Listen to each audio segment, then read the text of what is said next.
Hello, my name is Reverend Andrew Simpson.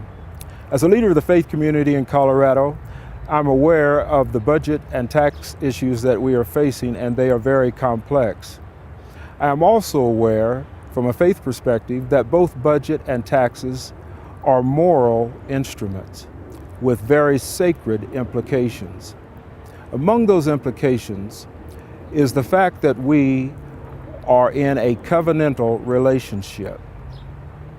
As such, our responsibility is to make decisions economically that will transmit God's will for all people, financially, economically, and not just for some.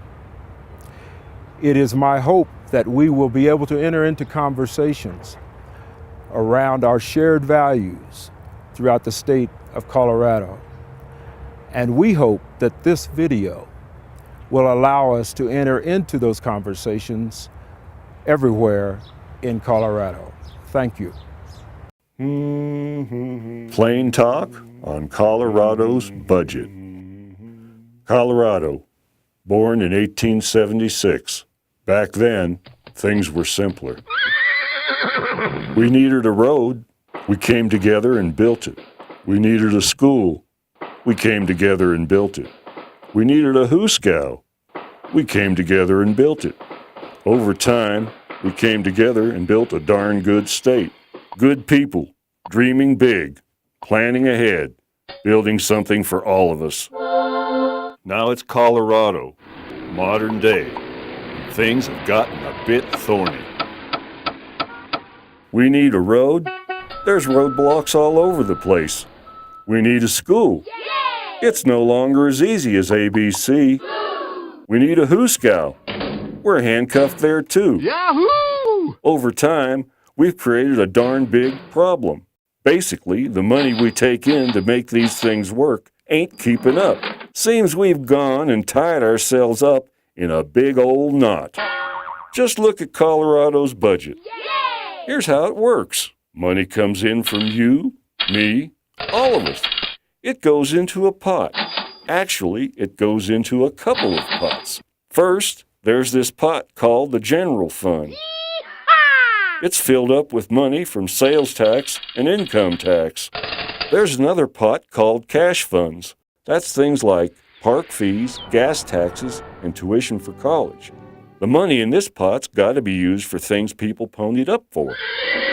And then there's them federal funds. This money comes hitched to a couple of specific things like roads and health care. Yep. So now, back to that general fund. That's our main pot. It pays for the necessities: schools, libraries, community colleges, courts, and hooskows. It even helps out folks down on their luck. Now here's where things get thorny. Over the past 10 years, that general fund has pretty much stayed the same. But Colorado hasn't. Colorado has more folks. That means more cars on the road. It means more folks in need of a helping hand. It means more kids in school, more folks in college, and more outlaws in the hooskow. And these days, general fund is hurting. See, back when times were good, we cut those two things that filled up general fund's pot: income taxes and sales taxes.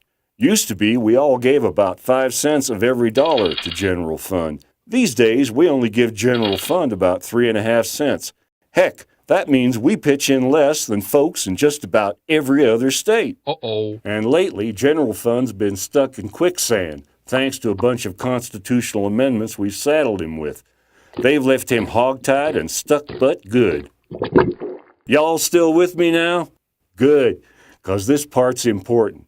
Now, back in the day, local folks used to pay for most of their kids' schooling. Then we went and made it so general fund has to pay for most of that schooling. Not too long ago, general fund used to have enough money to help young whippersnappers go to college. These days, those young whippersnappers and their maws and paws have to fork over more money for all that knowledge. And there was a time when that general fund made sure poor folks and old folks had the health care they needed. These days, that health care costs a good bit more. And today, there's a bunch more folks needing our help than they was a few years back. See, what we're asking General Fund to do costs a whole lot more these days, but we're giving him a whole lot less to do it with. And remember, there's no credit card in General Fund's pocket. He's got to pay cash.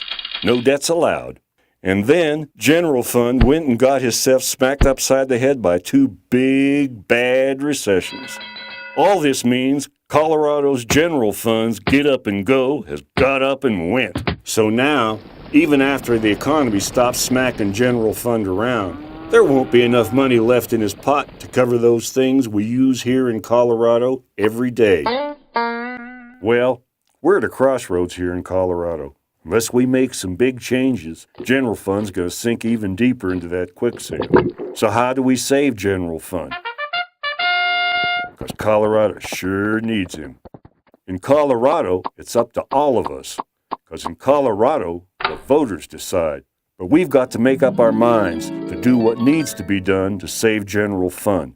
Shoot, we're really talking about saving the future of Colorado. Let's look at our options. We can do nothing. We'll just watch as General Fund sinks all the way down into that quicksand. Nah, that ain't gonna work. How about this option? We ask General Fund to do a whole lot less. Maybe he doesn't help local folks fund schools. Maybe he doesn't help young whippersnappers get to college.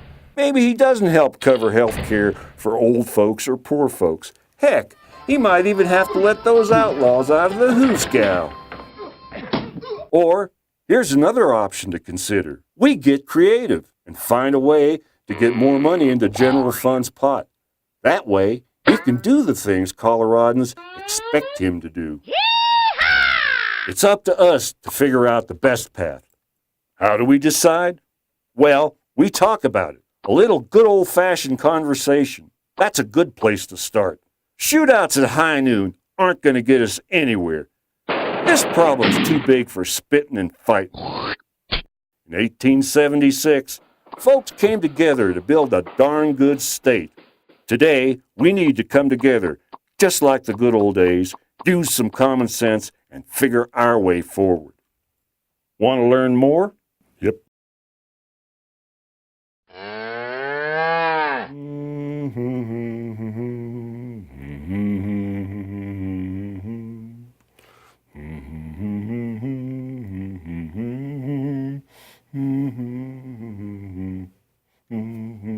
Y'all come back now. You hear?